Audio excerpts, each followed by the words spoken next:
Fala pessoal, sejam bem-vindos! Começando mais um vídeo recheado de informações importantíssimas. Mas antes, inscreva-se agora mesmo no canal, deixe o seu like e compartilhe esse vídeo com o máximo de pessoas. Assim você vai estar me ajudando demais. Giro na tela e notícias a seguir.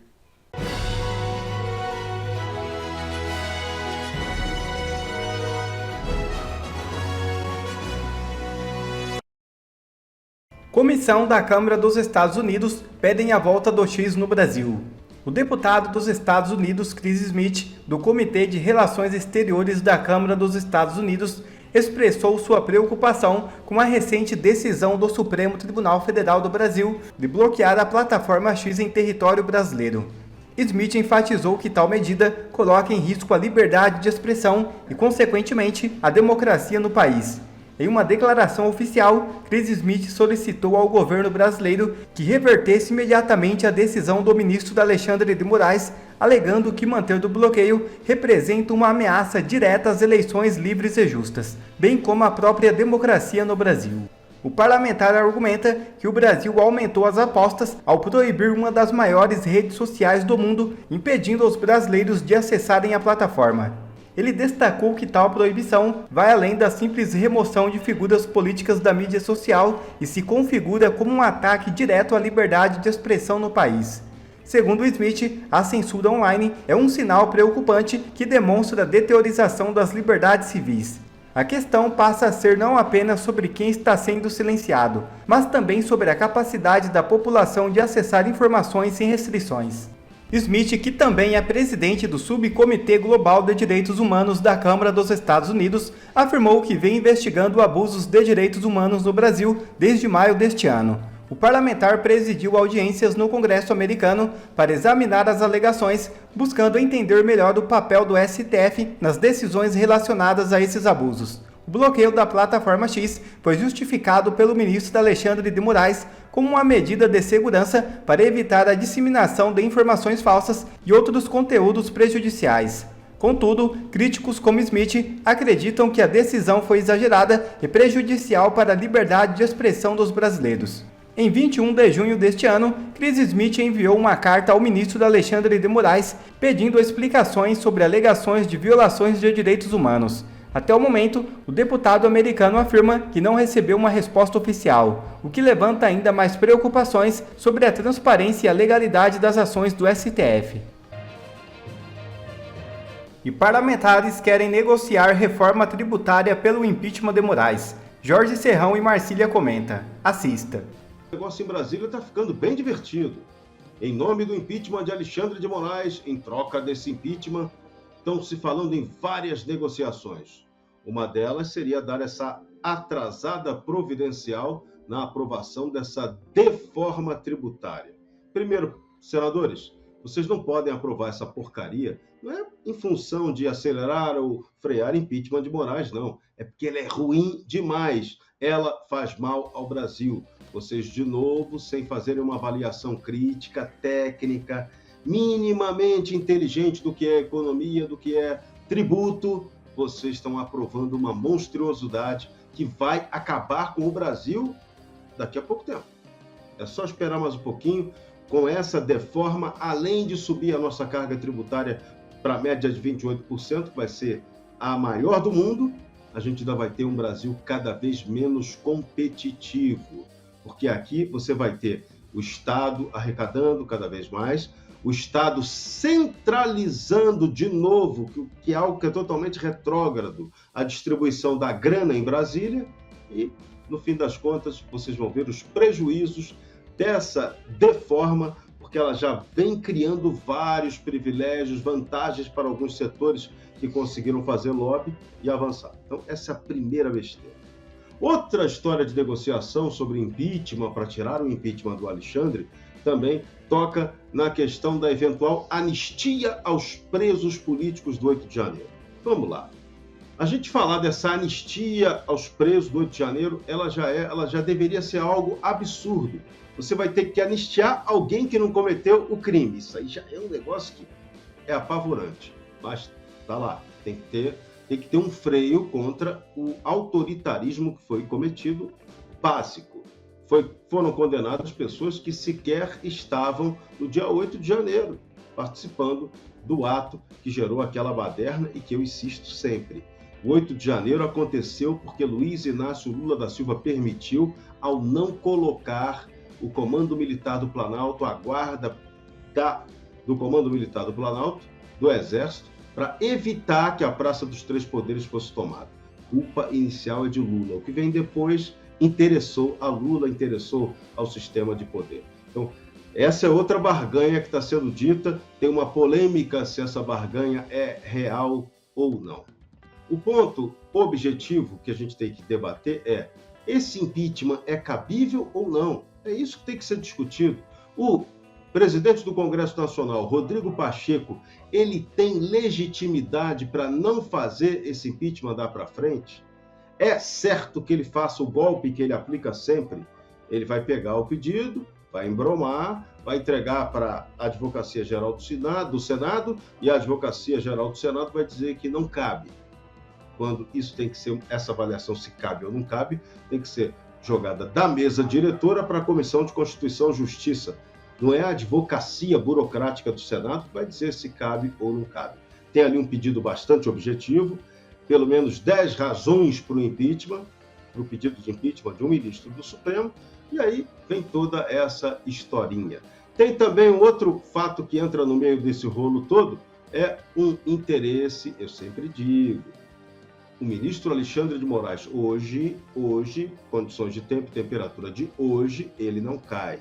Ninguém não bota para andar o pedido de impeachment dele. Mas, tem sempre um mais, se isso interessar o PT, esse pedido pode andar. Talvez não agora, mas daqui a pouquinho. E prestem sempre a atenção.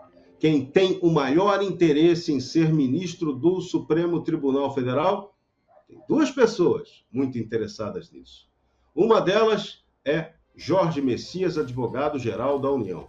Tanto até que ele já está até em treinamento, ele pede até que a Advocacia Geral da União possa participar aí dos julgamentos contra as Big Techs. Então ele já quer treinar ali, né? Já está treinando ali o papel dele de futuro ministro do Supremo Tribunal Federal, se a vaga abrir. E a vaga que pode abrir é de quem? Ó, Alexandre, ele está de olho na sua vaga, hein? Ele está de olho na sua vaga, ministro Alexandre. Olha o Messias aí na área, no cangote. E outro que também gostaria de ser ministro do Supremo, esse é curioso, mas ele não vai ser, não. É Rodrigo Pacheco. Só que dizem que atualmente ele está preferindo ser candidato ao governo de Minas Gerais. E a última do Pacheco. Pacheco estaria interessado em ser ministro da Justiça de Lula quando deixar a presidência do Senado no lugar do Ricardo Lewandowski. Ele acha que isso aí pode dar uma acalmada, tirar ele um pouco da cena, dar um protagonismo diferente para ele, e aí isso viabilizaria sua candidatura ao governo de Minas Gerais. Quem já jogou uma praga nessa possível candidatura foi Jair Bolsonaro. Jair Bolsonaro já avisou que se ele pudesse indicar um candidato ao governo de Minas, ele indicaria o senador Cleitinho, tanto que já convidou o Cleitinho para se filiar ao PL. E Bolsonaro pontificou: se Cleitinho disputar com Pacheco, Pacheco vai perder o WO. É a praga do Bolsonaro contra o Pacheco, que é o homem que não faz nada, que não cumpre o seu papel como presidente do Senado. Está no embromation. Ele quer aí tirar onda aprovando a reforma tributária, a maior desgraça que pode acontecer para o Brasil. Pachecão quer ser o padrinho da desgraça. É um gênio esse rapaz.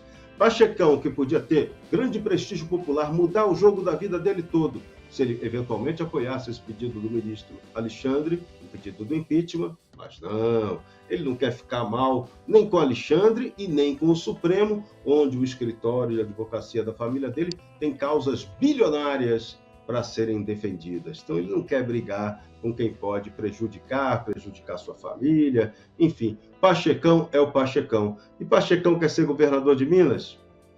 Difícil, o bicho vai pegar. De novo, outra praga que vale para ele. Pacheco não consegue, saindo da presidência do Senado, perdendo o mandato, ele depois não se elege nem para síndico do prédio em que ele comprar todos os apartamentos com direito a voto na Assembleia. Alguém vai dar um jeito dele nem poder concorrer. Ponto. Boa, Jorge Serrão, meus amigos. Então, André Marcília, eu obviamente seguirei a nossa pauta aqui em relação à oposição querendo dar uma travada na reforma tributária, a não ser que seja colocado o impeachment de Alexandre de Moraes para jogo, mas queria também a sua opinião a respeito desse confisco de bilhões, aí o governo inserindo o projeto, medidas que permitem confisco de bilhões. Boa tarde, Guilherme, Karina, Serrão, toda a nossa audiência. Pois é, reoneração é da folha, né? É o que tem sido chamado, mas isso é confisco, né? Confisco. Então, você tem aqui, os números são absurdos, né? 8 bilhões das contas bancárias e um confisco de 12 bilhões em depósitos judiciais. Quer dizer, mais de 20 bilhões de dinheiro que são das pessoas, né? Dinheiro que é das pessoas, e que simplesmente o Estado, né, o governo, se sente no direito de passar a mão. Não tem outro nome. Juridicamente, o que acontece é que a gente tem um projeto de lei. O projeto de lei ele foi, como se tem dito, na calada da noite. Está se falando muito do confisco na calada da noite, né? Essa expressão tem sido dita desde ontem. Esse confisco na calada da noite significa que dentro desse projeto, né, dentro desse PL 1847 de 24, o governo inseriu esse confisco, né, as pessoas passam até a opção de dizer não. Quer dizer, então o dinheiro é seu e você, se você não quiser ser surrupiado no seu dinheiro, você tem que correr atrás. É incrível. A gente tem aqui uma lógica que é muito bizarra, porque, por exemplo, no Código do Consumidor, né, no Código do Consumidor, nenhuma empresa pode impor essa obrigação ao a quem está consumindo o seu produto. Então você, por exemplo, não pode... A gente fala muito disso em termos enfim, continuidade de um serviço. Então o serviço acaba de ser prestado e você não pode obrigar que a pessoa vá lá e diga, não quero mais. A pessoa tem que dizer, eu quero continuar a consumir esse serviço. Bom, o Código do Consumidor, o Judiciário impõe isso às empresas. Agora, a nós não. O governo pode ir lá surrupiar 20 bilhões de reais dos nossos bolsos e a gente é que tem que correr atrás para dizer que a gente não quer ser surrupiado. Quer dizer, é nesse nível que nós estamos, infelizmente, em relação a essa questão. É um confisco, a gente pode chamar de confisco, assim como a gente teve, é um paralelo possível, sim, assim como a gente teve durante o período Collor, de alguma forma, é um confisco porque o governo está falido. E o governo está falido não é de hoje. A gente sabe, a gente tem visto, tanto que, enfim, os memes do Haddad se proliferaram durante os últimos meses, não foi à toa, é porque o governo está atrás de tudo quanto é forma de fazer dinheiro, né? Agora, o que nós temos com isso? Ao invés deles diminuírem o Estado, ao invés deles desincharem a máquina pública, eles querem tirar o dinheiro das pessoas. É isso. É isso que, infelizmente, está na pauta. Eu me sinto... sabe, Guilherme, me perdoe até a comparação talvez um pouco vulgar, o nosso espectador também, mas eu me sinto, sabe, como aqueles namorados que precisam ficar de olho sempre se alguém não vai dar em cima da sua namorada. Eu acho que a gente tem que... O nosso dinheiro tá assim. Se a gente dá uma bobeada e sai um pouquinho, vai no banheiro, vem o governo e toma a nossa namorada, que é o nosso dinheiro. Toma o nosso dinheiro com taxações de tudo quanto é lado, de tudo quanto é tipo. Isso é ilegal, a meu ver, isso é inconstitucional, e se nós tivéssemos aqui um judiciário ativo que não fosse parceiro, infelizmente, do executivo, essa questão seria depois, sem dúvida alguma, consertada. Mas, infelizmente, o nosso judiciário, ele atua em parceria do executivo, e o executivo atua em parceria do judiciário. Sobre essa outra questão que é a pauta que vocês estavam discutindo, de fato, como disse a Karina, que forma você prefere morrer? Nessa negociação da reforma tributária com o impeachment não faz o menor sentido, né? Você prefere morrer no espeto ou você prefere morrer na fogueira? Você prefere um tiro ou uma facada? Bom, nesse caso eu prefiro, então, eu próprio dar um jeito de tirar a minha vida. Ou seja, é melhor em alguns momentos você não negociar do que você negociar algo indigno. É totalmente indigno negociar um impeachment. Eu sei que o Congresso vive de negociações, os nossos parlamentares vivem de negociações. É normal que assim seja. Político negocia, isso não está errado, isso faz parte. Judiciário não negocia. Mas político negocia. O Congresso faz parte das suas prerrogativas a negociação. Mas nem tudo se negocia. Né? Nem tudo, como diz o ditado, nem tudo que me é direito me convém. Nem tudo a que eu tenho acesso de negociar, eu devo negociar. Tem negociações que são indignas e impeachment é uma delas. Negociar impeachment parece coisa de quem não tem convicção do impeachment. E quem não tem convicção de impeachment não tem também, ou vai acabar perdendo a adesão popular para o impeachment. Porque o impeachment ele necessita de uma adesão do povo. Quem negocia impeachment parece não ter convicção. E quem não tem convicção acaba perdendo a adesão popular. Assim me parece. É um grande erro, imagino eu, negociar impeachment. As pessoas vão começar a achar que essa negociação significa o seguinte: então colocaram o impeachment lá só para colocar um bode na sala e depois fazer uma negociação interessante. Olha, colocaram o impeachment no momento que sabiam que não ia ser possível, mas não tinham nenhuma convicção de que pudesse ir adiante. Então fizeram apenas para criar algum tipo de negociação possível. Bom, e o povo que estava na rua assistindo a tudo isso? Então impeachment não se negocia. Você morra, caia atirando, morra desnutrido o impeachment, mas ele morra digno e sem uma negociação oportunista, e sobretudo uma negociação como essa, trocar por uma reforma tributária que vai nos ferir tanto ou ainda mais do que a presença do ministro Moraes no STF, porque a presença ou não do ministro Moraes, como a gente tem dito aqui, de verdade, no estado em que encontra-se o STF, muda muito pouco.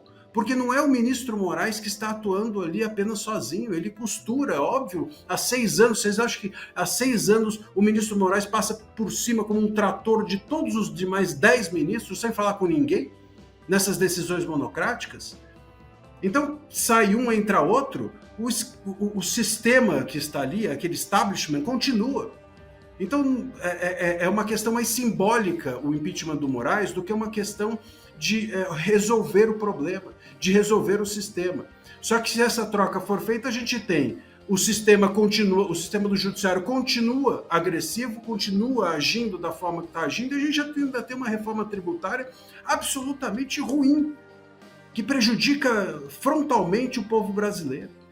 Então, enfim, não se negocia. Agora, se você vai negociar, não negocie mal. Ainda tem essa. Quer dizer, já é indigno, entendo eu, negociar, ainda vai negociar errado.